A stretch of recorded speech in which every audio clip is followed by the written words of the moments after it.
সাদিয়া, আপনাকে ধন্যবাদ। আপনাকে প্রথমেই জানিয়ে রাখি, কুষ্টিয়া এই সবজি উৎপাদনে কিন্তু সমৃদ্ধ একটি জেলা। আগাম শীতকালীন এবং শীতকালীন সব ধরনের সবজির চাষই কিন্তু আসলে জেলা জুড়ে করে থাকেন এখানকার কৃষকরা।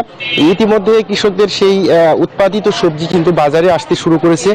আমরা দাম দরের খোঁজখবরও নিয়েছি। কৃষকরা যেটি বলছেন যে তারা যে ব্যবসায়ী বা মধ্যস্বত্বভোগীদের কাছে যে সবজিগুলো বিক্রি করছেন তারা কিন্তু সেখানে কাঙ্ক্ষিত দাম পাচ্ছেন না। অপরদিকে আমরা দেখেছি যে আসলে খুচরা বাজারে এই সবজিগুলো বাড়তি দামে বিক্রি হচ্ছে, ফলে ক্রেতারাও কিন্তু আসলে অসন্তোষ জানিয়েছে। আপনাকে একটু জানিয়ে রাখি, গত সপ্তাহে যে দামের সবজিগুলো বিক্রি হয়েছে কুষ্টিয়ার বাজারে, তার থেকে কিন্তু এই সপ্তাহে বা আজকের বাজার কিন্তু একটু বাড়তি বা চড়া বলে ব্যবসায়ীরা বলছেন। তারা বলছেন যে সরবরাহ সংকটের কারণে মূলত আসলে এই বাজারটি বেড়েছে। আমি একজন ব্যবসায়ীর সাথে কথা বলতে চাই, আপনার কাছ থেকে একটু জানতে চাই যে আগাম শীতকালীন বা শীতকালীন যে সবজিগুলো বাজারে আসছে কোনটার দাম কত করে কেজি বিক্রি করছেন?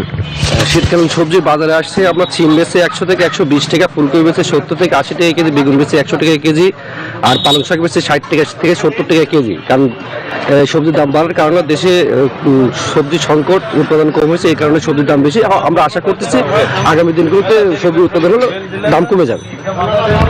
ধন্যবাদ। শুনছিলেন একজন খুচরা বিক্রেতা, তিনি সবজিগুলোর দাম বলছিলেন। আমি কিন্তু একই সবজির দাম খোঁজ নিয়েছি কৃষকদের বাজারে, যেখানে কৃষকরা সরাসরি বিক্রি করে থাকেন। কৃষকদের সাথে আমি কথাও বলেছি, তারা বলছেন যে তারা এই সবজিগুলোর উৎপাদক হলেও তারা কাঙ্ক্ষিত দাম পাচ্ছেন না, কারণ এই সবজিগুলো উৎপাদন করতে তাদের যে পরিশ্রম বা খরচের যে বিষয় আছে সেই গুলো কিন্তু আসলে তারা উঠাতে পারছেন না, ফলে তারা কিন্তু ক্ষতিগ্রস্ত হচ্ছেন। মাঝখানে মধ্যস্বত্বভোগী এক শ্রেণীর ব্যবসায়ী কিন্তু এই লাভটা লুফে নিচ্ছে বলে তাদের অভিযোগ।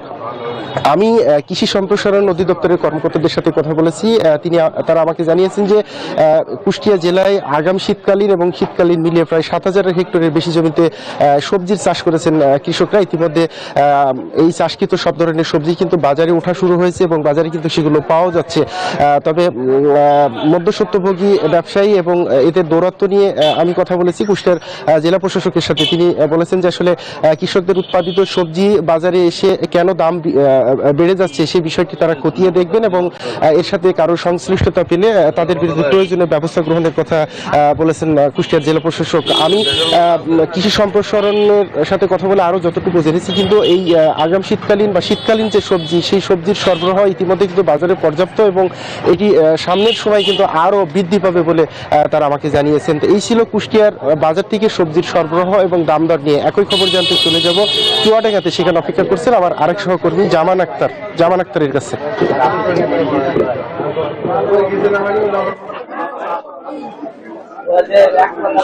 লালন, আপনাকে ধন্যবাদ। আপনি যেমনটি বলছিলেন, কুষ্টিয়ার মতো চুয়াডাঙ্গার বাজারেও কিন্তু শীতের সবজি উঠতে শুরু করেছে।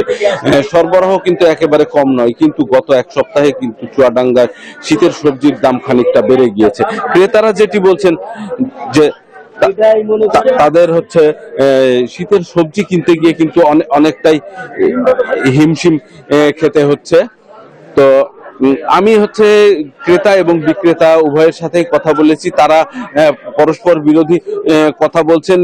ক্রেতারা কিন্তু বলছেন যে শীতের সবজির দাম অনেকটাই চড়া, বিক্রেতারাও বলছে যে স্বাভাবিকের তুলনায় কিছুটা বাড়লেও কিন্তু একেবারে নাগালের বাইরে যায়নি। অন্যদিকে এই উৎপাদনকারী কৃষক যারা আছেন তারা কিন্তু বলছেন যে সবজির দাম তারা যে খুব বেশি পাচ্ছেন তা কিন্তু নয়। তারা হচ্ছে তাদের যে খরচ সেই খরচের তুলনায় কিন্তু সবজির দাম তাদের কাছে স্বাভাবিক মনে হচ্ছে। অন্যদিকে ব্যবসায়ীরা যেটি বলছে, বিশেষ করে খুচরা বিক্রেতা এবং পাইকারি বিক্রেতারা যেটি বলছে যে সবজির সরবরাহ হঠাৎ করেই কিছুটা কমে গিয়েছে, যেই কারণে কিন্তু সবজির দাম অনেকটাই বেড়ে গিয়েছে।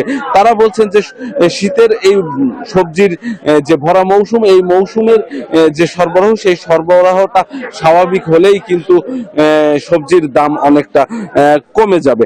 আমি কৃষি বিভাগের সাথে কথা বলেছি। কৃষি বিভাগ আমাকে যেটি জানিয়েছে, চুয়াডাঙ্গা জেলাতে কিন্তু এই বছর 9000 হেক্টর জমিতে শীতের সবজির উৎপাদন হয়েছে, যা এই জেলার চাহিদা পূরণ করে সারা দেশের বিভিন্ন জেলাতে ছড়িয়ে পড়ছে। তো এই ছিল চুয়াডাঙ্গা থেকে আমার কাছে শীতের সবজির বাজার দর। একই খবর জানতে আমরা যাব নড়াইলে, সেখানে অপেক্ষা করছেন সহকর্মী রানা। জানাবেন নড়াইলে শীতের সবজি বাজারের কি অবস্থা?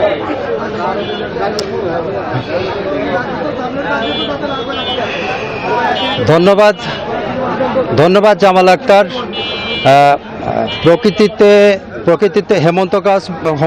প্রকৃতিতে হেমন্তকাল বিরাজ করলেও উত্তরের হিমেল হাওয়ার প্রভাবে নড়াইলে কিন্তু শীতের বেশ আগমন পরিলক্ষিত হচ্ছে, শীত অনুভূত হচ্ছে। সেই সঙ্গে শীতকালীন সবজিরও কিন্তু সমারোহ বাজারে মোটামুটি সরবরাহ আমরা দেখতে পাচ্ছি। আমি এই মুহূর্তে আছি নড়াইলের ঐতিহ্যবাহী যে রূপগঞ্জ পাইকারি সবজির হাট, নড়াইল জেলার সবচেয়ে বড় যে পাইকারি হাট, সেখানে আমি পাইকারি সবজির বাজার, সেখানে আমি অবস্থান করছি। এখানে বিভিন্ন ধরনের শীতকালীন যে সবজি আছে, ফুলকপি, পাতাকপি, টমেটো, মূলা, সিম সহ বিভিন্ন ধরনের সবজির সমাগম আমরা দেখতে পাচ্ছি। তবে দাম কিন্তু অনেকটাই ক্রেতাদের নাগালের বাইরে এই পাইকারি সবজির বাজারে। আমরা যেটা জেনেছি, এখানকার ফড়িয়া পাইকার এবং চাষিদের সঙ্গে যারা এখানে সবজি বিক্রির জন্য আসেন তাদের সঙ্গে কথা বলে আমরা যেটা জেনেছি যে এক সপ্তাহের ব্যবধানে এক সপ্তাহ মানে কেজি প্রতি 15 থেকে 50 টাকা পর্যন্ত বেড়ে গেছে বিভিন্ন প্রকারের সবজির দাম। তো এর কারণ সম্পর্কে আমি অনুসন্ধান করতে গিয়ে যেটি জেনেছি সেটা হচ্ছে সরবরাহ স্বল্পতা। আর এমনিও আমি এই সময়টিতে, বছরের এই সময়টিতে কিন্তু এই রূপগঞ্জের এই পাইকারি সবজির বাজারে কিন্তু সবজির ব্যাপক সমাগম থাকে, কিন্তু এখন আমরা দেখছি আড়তে যে আড়তদাররা আছে তারা অলস সময় পার করছেন। এর কারণ হিসেবে আমি অনুসন্ধান করতে গিয়ে যেটি জেনেছি সেটি হচ্ছে যে নভেম্বরের শুরুর দিকে সাগরের লঘুচাপ তো এই ছিল হচ্ছে যে নড়াইলের সবজির বাজারের সর্বশেষ পরিস্থিতি। ধন্যবাদ। রানা, জামান এবং লালন, আপনাদের তিনজনকেই অনেক ধন্যবাদ। এক্সট্রিম মশার কয়েল প্ল্যান্ট ফাইবার দিয়ে তৈরি, তাই সহজে ভাঙে না, সুগন্ধিযুক্ত ও নিরবিচ্ছিন্নভাবে জ্বলে। ডেঙ্গু, চিকুনগুনিয়া বাহি সহ যে কোনো মশার বিরুদ্ধে দেয় এক্সট্রিম সুরক্ষা।